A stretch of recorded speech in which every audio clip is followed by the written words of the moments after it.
So we've all been to Hawkins, Indiana, right? We know the story. But what about the story you haven't seen? The one that's happening off-screen? That's what we're diving into today. All the drama, the scandals, and the insane pressure that comes with being a star on Stranger Things. Think about this. One of the show's biggest stars gets accused of cheating by his rock star ex-wife. Another gets just hated by the public. For what? For no real reason at all? And then there's the one who almost torpedoed the entire show with a huge political controversy. Nope, this isn't a script from the Upside Down. This is what's really going on behind the scenes of one of the biggest shows on the planet. Okay, so to really get what's going on, we've got to rewind to 2016. When Stranger Things first dropped, man, it was a phenomenon, an instant global hit. It basically took a bunch of kids nobody had ever heard of and boom, turned them into massive superstars, like overnight.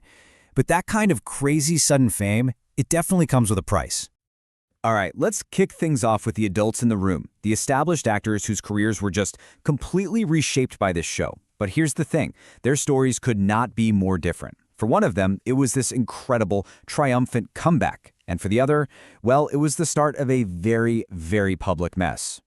I mean, if you were around in the 90s, you know Winona Ryder was it. She was the absolute queen of Hollywood. But then 2001 happened. That shoplifting arrest created this huge media frenzy, and it basically made her toxic in Hollywood. For 15 years, she was pretty much in exile. Then along come the Duffer Brothers. They cast her in Stranger Things, calling the show a love letter to her own movies. And her return? It wasn't just another role. It was one of the greatest Hollywood comeback stories we've ever seen. And then there's David Harbour. And this is where things get complicated. It's like looking at two completely different people. On screen, you've got Jim Hopper, right? The heroic, lovable, kind of grumpy police chief we all root for. But off screen, a whole string of really serious accusations have started to paint a much, much darker picture of the actor himself. And this all just exploded into the public eye. First, his ex-wife, the singer Lily Allen, drops this bombshell album basically detailing his alleged affairs.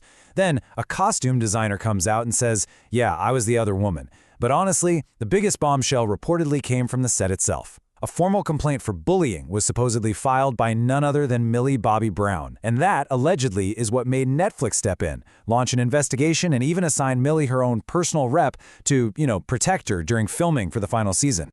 So while the adults were dealing with ghosts from their past, the younger cast, they had to build their entire lives from scratch, right in the middle of this global spotlight. And for every single one of them, that pressure cooked up its own unique and often really difficult challenge. So you see this number 7. What's that all about? Well, that's roughly how many auditions Joe Keery, our Steve Harrington, was going to every single week while juggling 2 jobs, mind you, one at a learning center and another at a burger joint, all before he got the part. Talk about a hustle, right? And what's even crazier, his character was actually supposed to die in season 1, but the creators just loved what he was doing so much, they completely rewrote the story just to keep him around. This one is tough.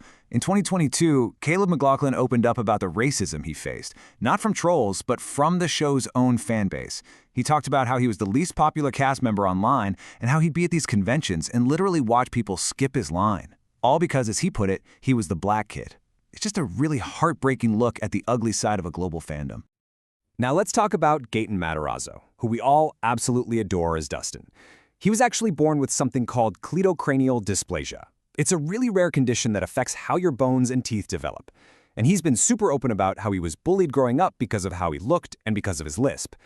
But here's where the story takes an amazing turn. The Duffer Brothers were so completely charmed by Gaten and his talent that they decided to write his real-life condition right into the character of Dustin. And just like that, what was once a source of pain for him became this celebrated part of his identity. It's so cool. He even went on to start a charity to help other kids who have the same condition. And look, the rest of the young cast had their own stuff to deal with too. Natalia Dyer, for example, has had to put up with years of just relentless online comments about her body. Charlie Heaton, you might remember, was famously denied entry to the US for a season premiere over an airport incident. And then you have Maya Hawke, who seems to be the one who's navigated it all pretty smoothly, which probably has a lot to do with having Hollywood veterans for parents. But really, no one has been in the direct line of fire of modern, social media-fueled fame quite like 2 of the show's biggest names, Noah Schnapp and Millie Bobby Brown. Their stories are kind of like the 2 extreme ends of what it means to be scrutinized by the public in the digital age. So Noah Schnapp's PR crisis blew up, and it blew up fast. It all started after October 7th, when he posted some statements that were seen by many as strongly anti-Palestine. Then, a video surfaced of him with friends holding up stickers that said Zionism is sexy. The backlash from around the world was insane, with people calling for a boycott of Stranger Things itself. A few months later, he put out a video saying his views were just misunderstood, but for a lot of people, that just made things worse.